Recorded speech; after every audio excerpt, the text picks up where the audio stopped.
नमस्कार सबैलाई। आज हामी कक्षा 12 को पाठ 10 अर्थात् नेपाली पहिचान संवाद लिएर आएका छौँ र यस पाठको चाहिँ समरी प्रस्तुत गर्न जाँदैछौँ र यदि तपाईहरुलाई चाहिँ भिडियो राम्रो लाग्यो भने भिडियोलाई लाइक गरिदिनु होला र च्यानललाई चाहिँ सब्स्क्राइब गरिदिनु होला।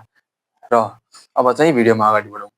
नेपाली पहिचान एक रूपक विधा अन्तर्गत पर्ने संवादको एउटा नमुना हो। यस पाठको रचना यसै पाठ्यपुस्तकका लेखक तथा सम्पादक मण्डलीद्वारा गरिएको हो। नेपाली पहिचान शीर्षकको संवादमा कक्षा 12 मा अध्ययनरत घनश्याम, बेखामान, सलिम, सङ्गीत र सीमा नामका पात्रहरू सहभागी रहेका देखिन्छन्। प्रस्तुत संवादमा प्रयुक्त पात्रहरूका माध्यमबाट नेपालको सांस्कृतिक तथा प्राकृतिक सम्पदाका बारेमा संक्षिप्त चर्चा गर्दै अनेकता र बहुलताभित्र झल्कने अनुपम एकतालाई नेपाली पहिचानका रूपमा व्याख्या गरिएको छ। नेपालको प्राकृतिक सौन्दर्यभित्र हिमाल, पहाड, उपत्यका र तराईमा पाइने प्राकृतिक कुराहरू समाविष्ट छन्। हाम्रो देशमा सगरमाथा, कञ्चनजङ्घा, धौलागिरी, अन्नपूर्ण, लोच्छे, मकालु, चोयु जस्ता विश्व प्रसिद्ध हिमालहरू रहेका छन्। यो देशमा गण्डकी, कोशी, कर्णाली अतिरिक्त साना ठुला गरी अन्य 6000 नदीनालाहरू नेपालको प्राकृतिक सौन्दर्यको भाका सुसेल्दै अविरल रूपमा बगिरहेका छन्। यहाँको वन जङ्गल र त्यसभित्र लुकामारी खेल्ने पशुपन्छीको सौन्दर्य आफैमा लोभलाग्दो देखिन्छ।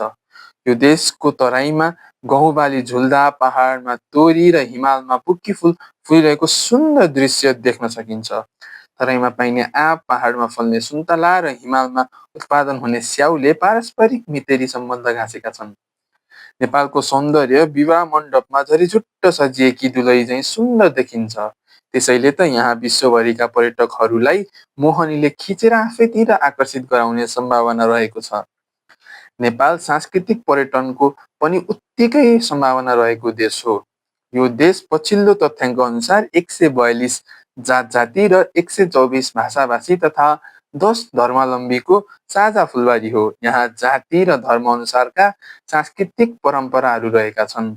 दशैं, तिहार, गौरा, छठ, होली, तीज, माघी, उभौली, समाजखेवा, लोसार, ईद, क्रिसमस आदि हाम्रा प्रमुख चाडपर्व हुन्।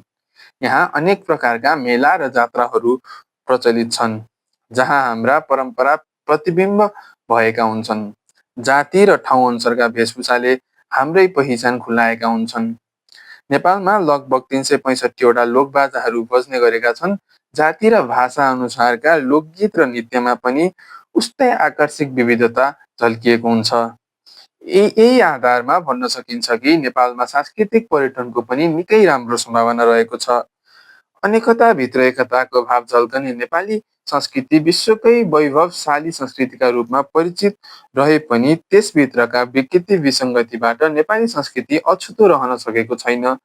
छुवाछुत, भेदभाव, बोक्सी प्रथा, लामा प्रथा, जुमा प्रथा, छाउपडी प्रथा, दास प्रथा, हलिया प्रथा, कमैया प्रथा, धामी झाँक्री, टुनामुना, भूतप्रेत लगायतका परम्परागत रूढिवादी मान्यता र परम्पराहरू नेपाली संस्कृतिको सुन्दर वटवृक्षमा पलाएका ऐजारोहरू हुन्। यिनीहरूले नेपाली संस्कृतिलाई विकृत अव्ययमा रूपान्तरण गरिदिने जोखिम रहन्छ। यसर्थ यसलाई निराकरण नेपाली संस्कृतिको गौरव र गरिमालाई अन्तर्राष्ट्रियकरण गर्ने कुरामा हामी सबै एकबद्धता भएर लाग्नुपर्छ। यसो गर्न सकियो भने मात्रै नेपाली पहिचान र यसको प्रतिष्ठा चिरकाल पर्यन्त सुरक्षित राख्न सकिन्छ। र यसरी चाहिँ यो पाठको समरी भ्याइएको छ र हजुरलाई चाहिँ भिडियो मन पर्यो भने भिडियो लाइक गरिदिनु होला र तल रहेको कमेन्ट बक्समा चाहिँ आफूले कहाँबाट यो भिडियो हेर्दै हुनुहुन्छ र हजुरको 12 को तयारी कहाँसम्म पुग्यो त्यो कमेन्ट गर्नु होला। धन्यवाद र च्यानललाई चाहिँ सब्स्क्राइब गर्न नबिर्सिनु होला। धन्यवाद।